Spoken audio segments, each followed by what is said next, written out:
Definitely you will not get. അത് ശരിക്കും നമുക്കൊരു ഡോക്ടർ ഫീൽ നമുക്ക് MBBS ടൈമിൽ എപ്പോഴാണ് കിട്ടുക എന്ന് ചോദിച്ചു കഴിഞ്ഞാൽ ഓരോ ഫീൽഡിലും പ്രഷറും സിസ്റ്റവും എല്ലാം ഡിഫറെൻ്റ് ആയിരിക്കും. പക്ഷേ ശരിക്കും പറഞ്ഞാൽ നമ്മുടെ പേരിന് മുന്നിൽ ഡോക്ടർ എന്ന് എഴുതാൻ പറ്റുള്ളൂ. നമുക്ക് അപ്പോഴും ഒരു പെർമനൻറ്റ് രജിസ്ട്രേഷൻ കിട്ടില്ല. ഞാനൊക്കെ ആണെങ്കിൽ ഇന്ന് വരെ ഞാൻ പഠിക്കുന്ന സമയത്ത് എനിക്ക് ഡോക്ടറാണെന്ന് ആഗ്രഹിച്ചിട്ടുള്ള ഒരാളൊന്നല്ല. ഹായ്, ഐ എം ഡോക്ടർ മേർ. ഞാൻ കോഴിക്കോട് മെഡിക്കൽ കോളേജിൽ MBBS കഴിഞ്ഞ് ഇപ്പോൾ കർണാടകയിൽ ഗവൺമെൻറ് മെഡിക്കൽ കോളേജിൽ MD ഡെർമറ്റോളജി ചെയ്തുകൊണ്ടിരിക്കുകയാണ്. MBBS എന്ന കോഴ്സ് എല്ലാവർക്കും സുപരിചിതമായിട്ടുള്ള കോഴ്സാണ്. പക്ഷേ എന്താണ് ശരിക്കും MBBS? എന്താണ് ആ 5.5 കൊല്ലം നമ്മളൊരു കോളേജിൽ ചെയ്യാൻ പോകുന്നത്? എന്തെല്ലാമാണ് നമ്മളവിടെ എക്സ്പെക്റ്റ് ചെയ്യേണ്ടത് എന്ന് പലർക്കും അറിയില്ല. അപ്പോൾ ഈ വീഡിയോയിലൂടെ ഞാൻ ഉദ്ദേശിക്കുന്നത് എന്താണ് ആക്ച്വലി MBBS എന്നും അതുപോലെ തന്നെ ഈ MBBS എന്ന കോഴ്സ് ശരിക്കും ഓവർ ഹൈപ്ഡ് ആണോ എന്ന കാര്യം കൂടിയാണ് ഞാൻ ഈ വീഡിയോയിൽ പറയാൻ പോകുന്നത്. MBBSൻ്റെ 5.5 ഇയേഴ്സ് എന്ന് പറയുമ്പോൾ അതിൽ 4.5 ഇയേഴ്സ് അക്കാദമിക് ഇയറും 1 ഇയർ നമ്മുടെ ഇൻറ്റേൺഷിപ്പ് അല്ലെങ്കിൽ ഹൗസ് ഏജൻസിയാണ്. 4.5 ഇയേഴ്സ് എന്ന് പറയുമ്പോൾ ഫസ്റ്റ് ഇയർ 1 ഇയർ ആണ്, സെക്കൻഡ് ഇയറും തേർഡ് ഇയറും 1 ഇയർ തന്നെയാണ്. പക്ഷേ ഫോർത്ത് ഇയർ എന്ന് പറയുമ്പോൾ 1.5 ഇയേഴ്സ് ഉണ്ട്. അതെന്തുകൊണ്ടാണെന്ന് വെച്ച് കഴിഞ്ഞാൽ ഫോർത്ത് ഇയറിൽ കുറച്ചുകൂടി വലിയ സബ്ജക്ട്സ് ആണ് വരുന്നത്.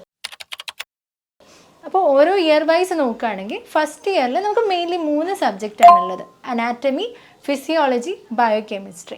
ഞാനിപ്പോൾ മെയിൻലി പറയുന്നുണ്ടാവുക കേരളത്തിനെ ബേസ് ചെയ്തിട്ടായിരിക്കും, പക്ഷേ almost all over India almost similar തന്നെ ആയിരിക്കും. ഫസ്റ്റ് ഇയറിലെ subject first of all anatomy. Anatomy എന്ന് പറഞ്ഞു കഴിഞ്ഞാൽ നമ്മുടെ ഹ്യൂമൻ ബോഡിയുടെ മൊത്തം സ്ട്രക്ചറാണ് നമ്മൾ പഠിക്കാൻ പോകുന്നത്. ഇപ്പോൾ ഓസ്ലർ സിനിമ കണ്ടവർക്ക് അറിയുന്നുണ്ടാവും, കോഴിക്കോട് മെഡിക്കൽ കോളേജിൽ ഡിസെക്ഷൻ ഹാൾ അതിൽ കാണിക്കുന്നുണ്ട്. സെയിം ഡിസെക്ഷൻ ഹാൾ തന്നെയാണ് നമുക്കുള്ളത്. 13 ടേബിളാണ് ഉണ്ടാകുന്നത്. എന്ന് വെച്ചാൽ 13 കെഡാവേഴ്സ് ഉണ്ടായിരിക്കും. നമ്മൾ ഒരു ബാച്ച് എന്ന് പറയുമ്പോൾ 250 സ്റ്റുഡൻസ് ആയിരുന്നു നമുക്ക് കോഴിക്കോട് ഉണ്ടായിരുന്നത്. അപ്പം അവരെ എല്ലാവരും ഡിവൈഡ് ചെയ്തിട്ട് ഈ 13 ടേബിൾസിലേക്കായിട്ട് ഡിസ്ട്രിബ്യൂട്ട് ചെയ്യും. ഫുൾ ഇയറിൽ നമുക്ക് ഈ 1 ബോഡി ഡിസെക്ഷനാണ് ഉണ്ടാകുന്നത്. എന്ന് വെച്ച് കഴിഞ്ഞാൽ ആ 13 കെഡാവേഴ്സ് തന്നെയാണ് ഹോൾ ഇയർ അവിടെ ഉണ്ടാവുക. പക്ഷേ നമ്മൾ ടേബിൾ ഇങ്ങനെ റൊട്ടേറ്റ് ചെയ്തുകൊണ്ടേ ഇരിക്കും. ഇപ്പോൾ നമ്മൾ ഫസ്റ്റ് ഇയറിൽ മേജർ ഹവേഴ്സും നമ്മൾ സ്പെൻഡ് ചെയ്യുക ഈ ഡിസെക്ഷൻ ഹാളിൽ തന്നെ ആയിരിക്കും. ഏറ്റവും കൂടുതൽ നമുക്ക് ഇപ്പോൾ തിയറി ക്ലാസ് ഒക്കെ ആണെങ്കിൽ ജസ്റ്റ് 2 hours തിയറി, ബാക്കി മോർണിംഗിൽ മെയിൻ സെക്ഷൻ എന്ന് പറഞ്ഞു കഴിഞ്ഞാൽ ഡിസെക്ഷൻ ഹാളാണ്. ആഫ്റ്റർനൂണിലാണെങ്കിൽ ലാബാണ്. അത് അനാറ്റമി, ഫിസിയോളജി, ബയോകെമിസ്ട്രി എന്ന് പറയുന്ന 3 സബ്ജക്റ്റിനും ലാബ് ഉണ്ടായിരിക്കും. അനാറ്റമിയുടെ ലാബ് എന്ന് പറയുമ്പോൾ മെയിൻലി ഹിസ്റ്റോളജി ലാബാണ്. അവിടെ ഓൾറെഡി സെക്ഷൻസ് എല്ലാം പ്രിപ്പയർഡ് ആയിരിക്കും. നമ്മൾ സെക്ഷൻസ് മൈക്രോസ്കോപ്പിലൂടെ കാണുക, അതുപോലെ തന്നെ നമ്മൾ റെക്കോർഡ് ഫില്ല് ചെയ്യുക. അനാറ്റമിയിൽ തന്നെ നമ്മൾ ബോൺ സ്ട്രക്ചേഴ്സും കാര്യങ്ങളൊക്കെ പഠിക്കും. നമ്മൾ അനാറ്റമി ഡിസെക്ഷൻ ഹാളിൽ റിയൽ ബോൺസ് ഉണ്ടായിരിക്കും. നമുക്ക് വേണമെങ്കിൽ ഓൺലൈനായിട്ട് ബോൺ സെറ്റ്സ് വാങ്ങിക്കാം. അത് ഒറിജിനൽ ആയിരിക്കില്ല, ഫേക്ക് ബോൺസ് ആയിരിക്കും. അത് ആവശ്യമുണ്ടെങ്കിൽ വാങ്ങിക്കാവുന്നതാണ്. ഞാൻ വാങ്ങിയിട്ടുണ്ടായിരുന്നില്ല. അത് നെസസറി ആണോ എന്ന് ചോദിച്ചു കഴിഞ്ഞാൽ ഡെഫിനറ്റ്ലി നോട്ട് നെസസറി, പക്ഷേ അത് ഹെൽപ്ഫുൾ ആയിരിക്കും സ്വന്തമായിട്ടും ഉണ്ടെങ്കിൽ.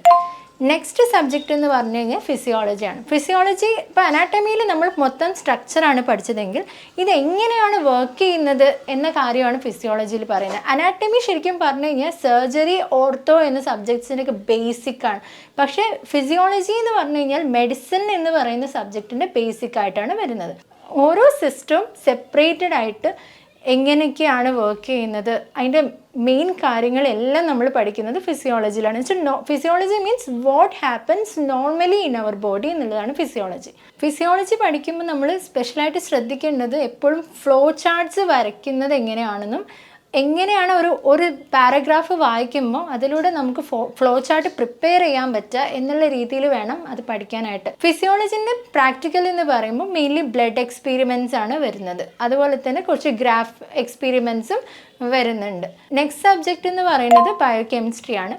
ബയോകെമിസ്ട്രി എന്ന് പറയുമ്പോൾ നമ്മുടെ സെല്ലുലാർ ലെവലിൽ എന്തൊക്കെയാണ് നടക്കുന്നത്, ഓരോ മെറ്റബോളിസം എങ്ങനെയാണ് നടക്കുന്നത് എന്നും അതുപോലെ തന്നെ DNA കുറിച്ചിട്ടും ജനറ്റിക്സ് റിലേറ്റഡ് കാര്യങ്ങളൊക്കെ മെയിൻലി പഠിക്കുന്നത് ബയോകെമിസ്ട്രിയിലാണ്. ബയോകെമിസ്ട്രി ലാബിൽ പണ്ട് നമ്മൾ കെമിസ്ട്രി ലാബിലൊക്കെ ചെയ്തിരുന്ന പോലെ തന്നെ ടെസ്റ്റ് ട്യൂബൊക്കെ വെച്ചിട്ടുള്ള റിയാക്ഷൻസ് ആണ് പഠിക്കാൻ പോകുന്നത്. വേരിയസ് കോമ്പൗണ്ട്സിൻ്റെ വേരിയസ് റിയാക്ഷൻസ് ആണ് നമ്മളിവിടെ ചെയ്യുന്നത്. ഫസ്റ്റ് ഇയർ മുതൽക്ക് തന്നെ നമുക്ക് ഇതിൻ്റെ കൂടെ ഇപ്പോൾ അഡ്കോം എന്ന് പറഞ്ഞൊരു മോഡ്യൂളുണ്ട്. എന്ന് വെച്ച് കഴിഞ്ഞാൽ നമ്മൾ എക്സ്ട്രാ ഈ സ്റ്റഡി അക്കാദമിക്കലി നമ്മളെ സപ്പോർട്ടീവ് ആയിരിക്കുന്ന കുറച്ച് കാര്യങ്ങൾ, അതുപോലെ സ്കിൽ ലാബ് എല്ലാം വരുന്നുണ്ടായിരിക്കും ഓരോ ഇയറിൽ. അത് ഓരോ കോളേജിലും അവിടുത്തെ സൗകര്യം പോലെ ആയിരിക്കും നമുക്ക് കിട്ടുന്നുണ്ടാവുക.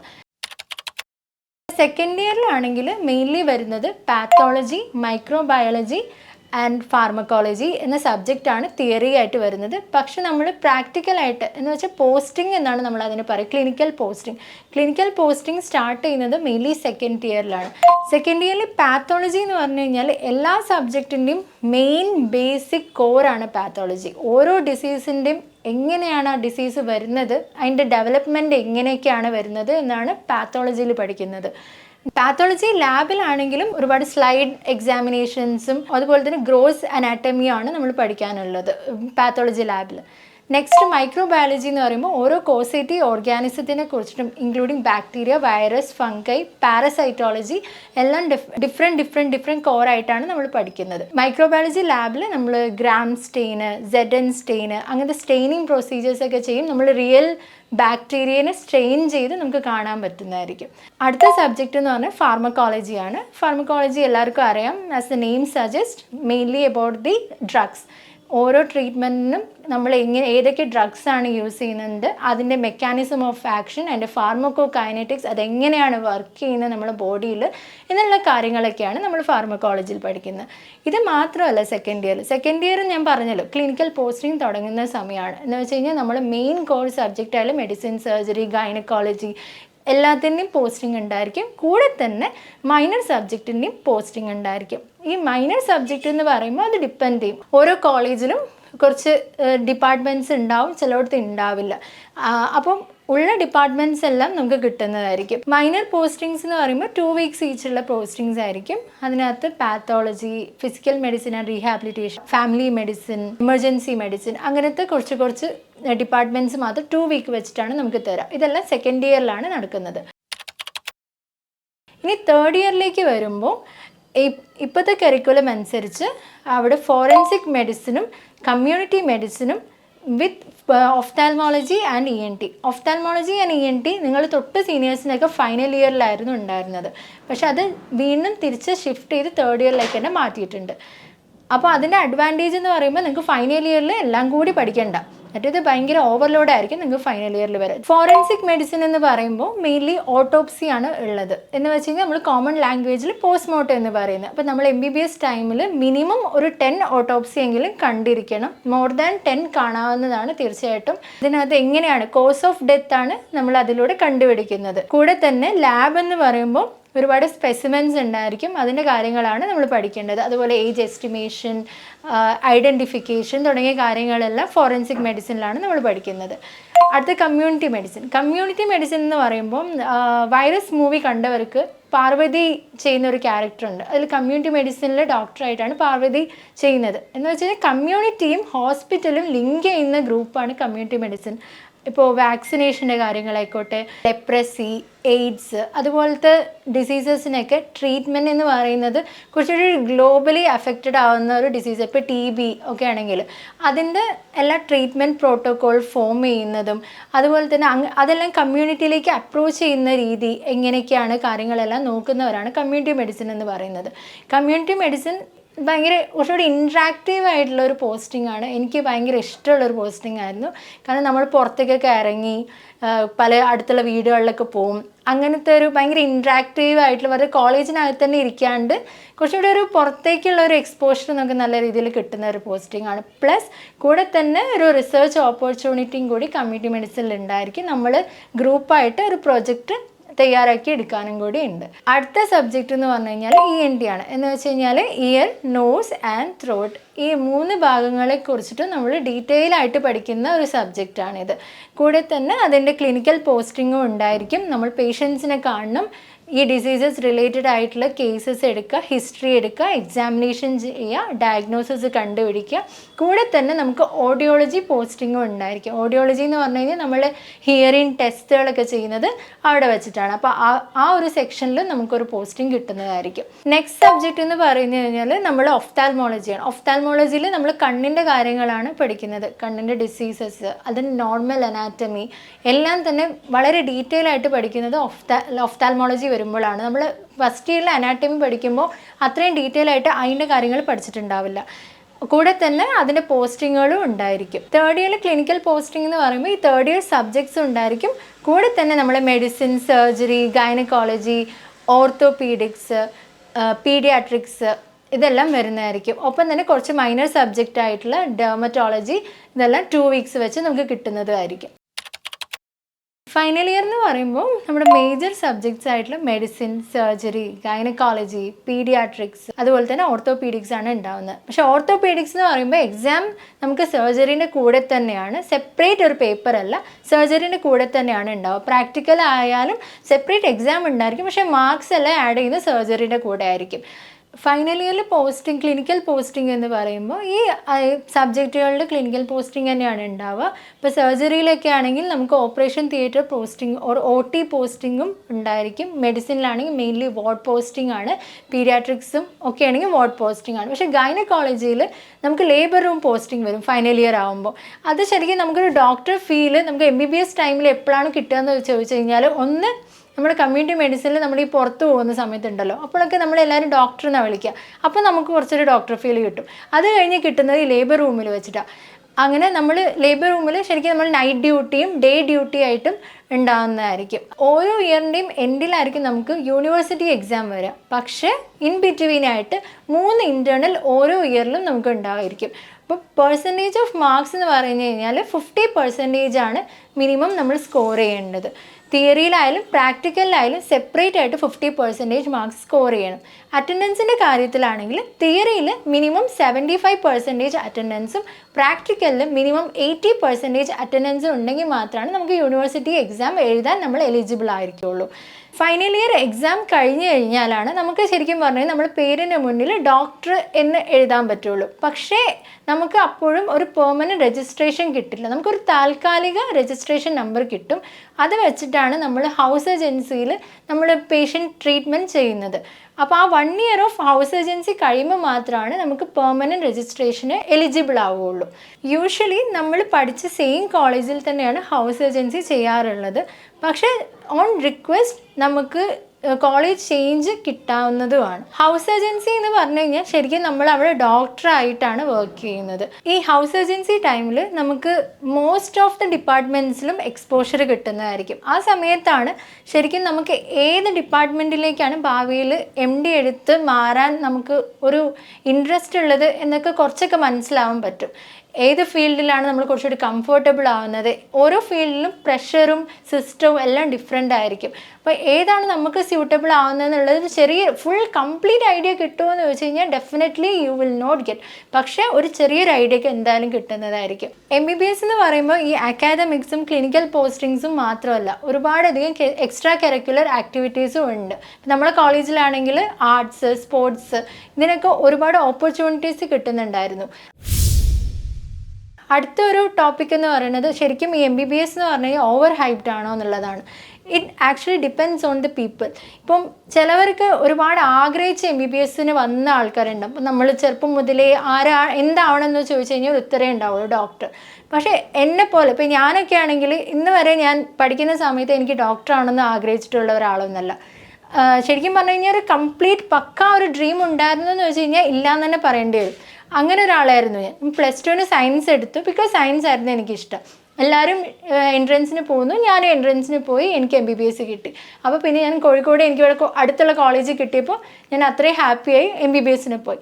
അപ്പോൾ എന്നെപ്പോലുള്ള ഒരാൾക്ക് പിന്നീട് അത് വേണ്ടാന്ന് തോന്നോ എന്നുള്ളൊരു ക്വസ്റ്റ്യനും കൂടി വരുന്നുണ്ടായിരിക്കും.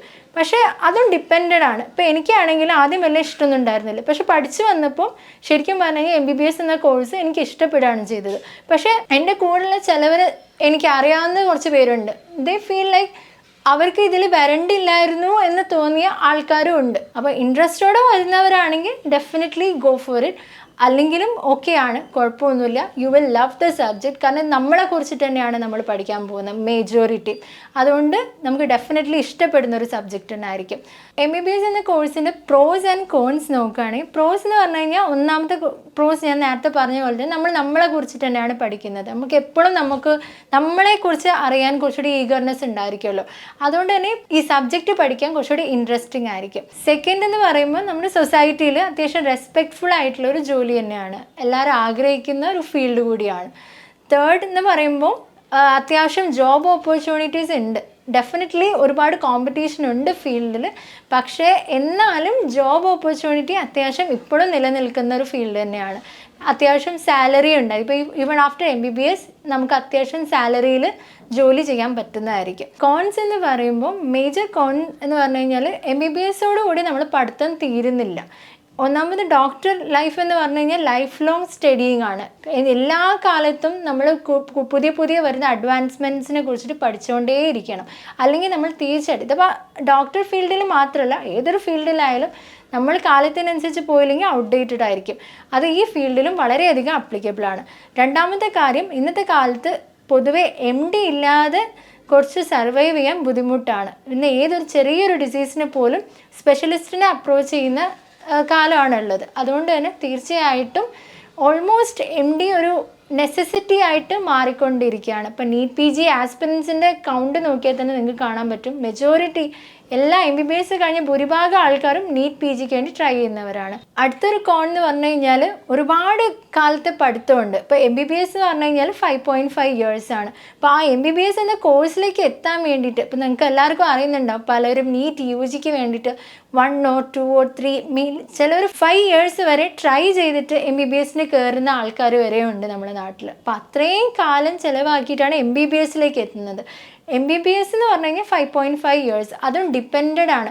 എന്ന് വെച്ച് കഴിഞ്ഞാൽ നമ്മൾ എല്ലാ എക്സാമും കൃത്യമായിട്ട് പാസ്സായി പോയിട്ടില്ലെങ്കിൽ നമുക്ക് 6 മാസം വെച്ചിട്ട് നമ്മൾ ബാക്കായി പോകുന്നതാണ്. അപ്പോൾ അതിനനുസരിച്ച് കോഴ്സ് നീണ്ടുപോകും. ഹൗസ് സർജൻസി കഴിഞ്ഞിട്ട് പിന്നെ PG കിട്ടണമെങ്കിൽ നമ്മൾ PGൻ്റെ എൻട്രൻസ് എഴുതണം. അതാണ് നീറ്റ് PG എന്ന് പറയുന്നത്. PGൻ്റെ എൻട്രൻസ് കഴിഞ്ഞ് കഴിഞ്ഞാൽ 3 തരത്തിലാണ് പോവുക. എന്ന് വെച്ചാൽ ഒന്നെങ്കിൽ DNBയിലേക്ക് പോവാം, അല്ലെങ്കിൽ MD, അല്ലെങ്കിൽ MS. അപ്പോൾ ഏതായാലും ശരി 3 വർഷത്തെ കോഴ്സാണ് ഉള്ളത്. ഇപ്പോൾ കേരളത്തിലാണ് നിങ്ങൾ MD or MS ചെയ്യുന്നതെങ്കിൽ 3 വർഷത്തെ PG കഴിഞ്ഞിട്ട് 1 year SRship ഉണ്ട്. എന്ന് വെച്ചാൽ ഇപ്പോൾ നമ്മൾ ഹൗസ് സർജൻസി ചെയ്യുന്നില്ല MBBS കഴിഞ്ഞിട്ട്, സെയിം അതുപോലെ തന്നെ PG കഴിഞ്ഞിട്ട് ചെയ്യുന്നതാണ് SRship എന്ന് പറയുന്നത്. DNBയിലാണെങ്കിൽ SRship ഇല്ല. അത് കഴിഞ്ഞിട്ട് ഇപ്പോൾ ചിലർക്ക് ചെറുപ്പം മുതലേ കാർഡിയോളജിസ്റ്റ് ആവണം, ന്യൂറോളജിസ്റ്റ് ആവണം, ന്യൂറോ സർജൻ ആവണം, ഇങ്ങനത്തെ ആഗ്രഹമുള്ളവരുണ്ടായിരിക്കും. അവർക്കാണെങ്കിൽ ഇതിന് സൂപ്പർ സ്പെഷ്യാലിറ്റി ചെയ്യണം. ഇപ്പോൾ മെഡിസിൻ ഓർ സർജറി കഴിഞ്ഞ ആൾക്കാർ സൂപ്പർ സ്പെഷ്യാലിറ്റിയിലേക്ക് പോകും. മെഡിസിൻ സർജറി മാത്രമൊന്നുമല്ല, ഇപ്പം ഗൈനക്കോളജിയിലായാലും ഒഫ്താൽമോളജിയിലായാലും ENTയിലായാലും എല്ലാത്തിലും പൊതുവെ മെജോറിറ്റി ഓഫ് സബ്ജക്റ്റിലും ഇന്ന് സൂപ്പർ സ്പെഷ്യാലിറ്റി കോഴ്സസ് അവൈലബിൾ ആണ്. സൂപ്പർ സ്പെഷ്യാലിറ്റിക്കും വീണ്ടും എൻട്രൻസ് എക്സാം ഉണ്ട്.